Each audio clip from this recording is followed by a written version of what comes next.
How's it going, everybody? My name is LuckyBunz. In today's video, we're going to be going over Mega Rayquaza Raid Day in Pokemon GO. This event is going to be taking place on October 18th from 2 to 5 p.m. local time. We're going to have the following bonuses. We're going to get a boosted shiny rate of 1 out of 10. We're going to get 5 additional free orange raid passes to use during the time window. Now, if you want to get the max amount of free raids during this event, I would save your orange raid pass from the day before. This way you can do a total of 7 free raids during the event. For newer players watching this, you can get more orange raid passes by spinning gym stops after you've already used one. Now, our final free bonus is going to be a free timed research awarding a meteorite. Rayquaza doesn't just require Mega Energy to evolve, you also need to use a meteorite to teach it Dragon Ascent. So if you don't plan on buying the event ticket, you're only going to get one for free during this event, unless you happen to get super lucky and you get it as a drop from Rayquaza after you catch it. That's like a really small chance of happening though, although I have actually seen it happen in person, so it does exist. It's just very slim. I would just honestly bank on getting it from this timed research, and that's pretty much it. So assuming you're only going to have the one for free, I would encourage you guys to only use your meteorite on your best Rayquaza. If you don't have a good one, then try and lucky trade a few before investing this valuable resource, especially if you have shinies to mirror trade with somebody else. That's personally what I did. It took me about 4 to get one before I was actually happy with the IV spread, and even then some people probably still wouldn't be happy with the one that I personally invested into.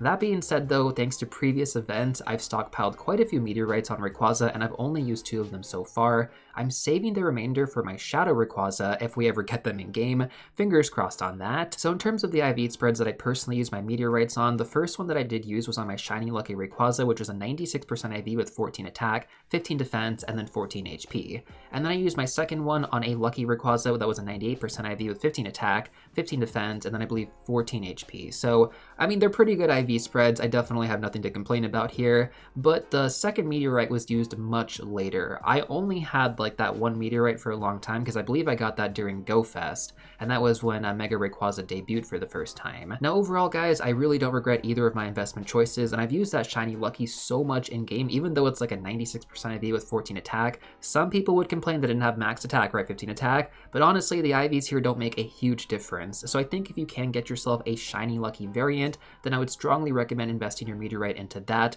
if you're happy with the IV spread. Now of course, during every raid day we're going to have an event ticket for $5, which is going to get you these following bonuses. You're going to get 8 additional orange raid passes to use during the event. These have to be used before 5 p.m. local time. You're going to get an increased chance to get Rare Candy XL, 1.5 times raid experience, 2 times raid Stardust, and like I mentioned earlier, an additional timed research with another meteorite. Now overall, when it comes down to these event tickets, I always feel like they're worth it for these raid days, and considering the usefulness of Mega Rayquaza, I think this is one ticket I would strongly encourage you guys to pick up and maybe gift to your friends if you are feeling generous. Next up, let's talk about the Mega Energy requirement. So Mega Rayquaza is going to require 400 Mega Energy plus Dragon Ascent in order to Mega Evolve it, and during this event, like I mentioned, you're going to get 5 free orange raid passes to use, which should give you just enough Mega Energy to Mega Evolve it for the first time. After that, you can just walk it as your buddy in order to earn more energy, which is completely free. So you just need to get enough energy to Mega Evolve it once, and then you're pretty much good to go. Next up, let's talk about how good Mega Rayquaza is. So for those of you who don't know, this is the best dragon and flying type attacker in the game. Okay, technically it's like the second best dragon type attacker in the game behind Eternatus, but let's be honest here, most people probably didn't max that out. Most people probably are never going to max that Pokemon out because of the ridiculous candy requirements. Now, if you would like to run Mega Rayquaza as a dragon type attacker, the best moveset is going to be Dragon Tail plus Breaking Swipe. Breaking Swipe does require an Elite TM though, because that is going to be a Legacy Raid exclusive moveset. So if you don't want to use one, Outrage would be your next best option. I wouldn't say it's like a massive downgrade either. Like, Breaking Swipe is much better in my opinion, but like you could go with Outrage and it'll still be fine. Now, if you want to run it as a flying type attacker, you want to go with Air Slash plus Dragon Ascent. Once again, if you give it the Meteorite, just Mega Evolve it, you're already going to have Dragon Ascent. But I also want to mention this as well. Like, I would encourage you guys on whatever Rayquaza you give your Meteorite to get Dragon Ascent, unlock that secondary charge move for 100,000 Stardust and 100 Candy, and then add the Dragon type moveset to it. Because then after that, you can just alternate between the fast move with regular TMs, and that's personally what I do with my Rayquaza, depending on what I want to use it for. Not to mention, I also uploaded some videos going over the best non-legendary and best legendary options to unlock the secondary charge moves on, just like Rayquaza here. So if you haven't watched those videos yet, I strongly recommend checking them out. They're going to be linked down below. Now, a really cool bonus for Mega Rayquaza in raid battles is that, unlike most Mega Pokemon, where they're going to give a 30% damage boost to teammates' Pokemon when they're using their respective typing, in the case of Mega Rayquaza that would be Dragon, Flying, or Psychic types when active, This is also going to have another passive effect when the Pokemon is just in your party, not even when it's on the field. And this is specifically for Mega Rayquaza, Primal Kyogre, and Primal Groudon. They're going to give a 10% damage boost to all Pokemon and raids when in your party. Now, I do also want to mention this bonus does not stack, it's going to prioritize the highest one. So I think in, most raid scenarios where you're not going to really have a Dragon, Flying, or Psychic types active, you could just have Mega Rayquaza in the back slot of your party, and all the Pokemon in the raid battle are going to get that additional 10% damage boost, which does make a difference. Next up, let's talk about the 100% IVs to pay attention to. So for the non-weather boosted, that's going to be 2191 CP, and then for the weather boosted, that's going to be 2739 CP. Rayquaza is boosted in windy weather thanks to its Dragon and Flying typing, so just keep that in mind. One trick that I like to use if I ever forget about them is I go to my battle party, and we're about to talk about the best counters here, so I would just type in 2191/2739, and that way when you go to raid this, you're always going to have those hundo CPs in mind. Now with that being said, let's go over the best counters for Mega Rayquaza. So the cool thing about Rayquaza is that it's going to be double weak to Ice-type Pokemon, which makes a Pokemon like White Kurum with Ice Burn the best possible counter you guys can use if you do have it. And this Pokemon was available earlier this year during the Go Tour for Unova, so if you weren't able to get it, don't worry about it too much. Honestly, just use your best Ice-type Pokemon and you should be solid. Now, of course, I do always recommend checking out PokeBattler to showcase the best counters within certain conditions, right? Like friendship bonus, weather bonus, stuff like that. You can get a better prediction on how the raid boss is going to go and what Pokemon you should actually build in your teams. I always use that before I actually take down any raid boss that I think might be kind of difficult. In the case of Mega Rayquaza, I don't think it's going to be that difficult, but if you are playing with others consistently throughout the day, I would also strongly recommend a party up to get the additional damage bonuses. It makes a huge difference. So now you know the best counters for Mega Rayquaza, right? Just Ice-type Pokemon and you should be chillin', party play bonuses, and you're gonna be set.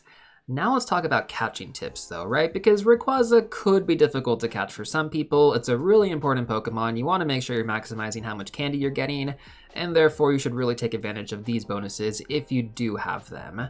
So first of all, Ice Burn Adventure Effect. This gives you a 1.5 times catch multiplier, which is super helpful. Freeze Shock is also going to be a 1.25 times catch multiplier. For those who are unfamiliar with these two adventure effects, Ice Burn is going to be on White Kurum, Freeze Shock is going to be on Black Kurum. If you don't have them, don't worry about it, but if you do have them and you are struggling, I would encourage you to use them during your catching process. It does help out a bit, especially if the Pokemon's being quite difficult. I don't think Rayquaza is going to be that difficult.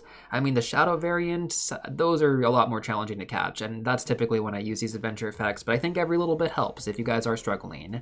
Now, of course, we also have the Golden Raspberry, which is going to give you a 2.5 times multiplier, the best berry you guys can use, but we also have the Silver Pineberry, which is going to give you a 1.8 times multiplier, and a 2.33 times multiplier for the candy bonuses. So that's super good to use if you're feeling pretty confident with your excellent throws. Now, personally speaking, I think Rayquaza is a pretty easy Pokemon to get excellent throws on, especially if you are using the circle lock method. For those of you not really sure how to do that, just hold down the Pokeball to set the circle, wait for the attack animation, and then time your throw so that it lands right as that attack animation finishes. Super efficient. It takes a bit longer to catch, so maybe you're not going to get through as many raids as possible. You might still be catching when other people are already doing the next raid boss. That's okay though, because you want to make sure that you catch these Pokemon. That's just as important, right? Especially if you have a good IV spread on screen. So when it comes down to it, you can use the Adventure Effect combination plus either a Golden Raspberry or a Silver Pineberry, and then of course you do want to aim for those excellent throws as well to increase your catching multiplier. Now, of course, the combination with the Silver Pineberry, we also have some other candy tips I would recommend using. The first one is going to be a Mega Evolution, being either a Dragon or Flying type Mega for this event.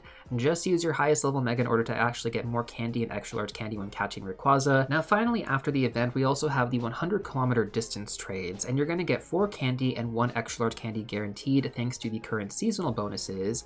And if you also trade on a Sunday during this season, you're going to get 2 extra large candy guaranteed. Now with that being said, we are only going to get 1 special trade per day, but if you want to get more Rayquaza candy because you happen to get the hundo or something like worth investing into, try to take advantage of this bonus during this season for at least the 1 extra large candy guaranteed. Now with that being said, you don't have to do 100-kilometer distance trades. You can just mirror trade Rayquaza with somebody else every single day during this season. You're still going to get 1 extra large candy guaranteed thanks to the seasonal bonus. So that's what I would do with your extras. I would not just transfer them by themselves. I know that might seem like a good idea, but you really want to build up as much extra large candy as you can on this Pokemon because it's going to be the best Dragon type attacker in the game and the best Flying type attacker in the game. Now before we end off this video, I just want to go over a few more additional tips and tricks here. So the first one is going to be for Hisuian Quillfish or Galarian Mask. Both of those Pokemon require you to win 10 raids with them as your buddy. So So I always forget to do these, if I'm being honest here. Like, I still haven't evolved my Galarian mask, but this event, I'm gonna get some raid progress on that. Try not to be me, actually make it your buddy before this event, maybe just after watching this video, and then you should be good to go. Or just set like a reminder on your phone, that'll be fine too. But yeah, make sure to take advantage of these raids during this event because you do get all those extra raid passes to use, and you might as well make some progress on your buddy Pokemon.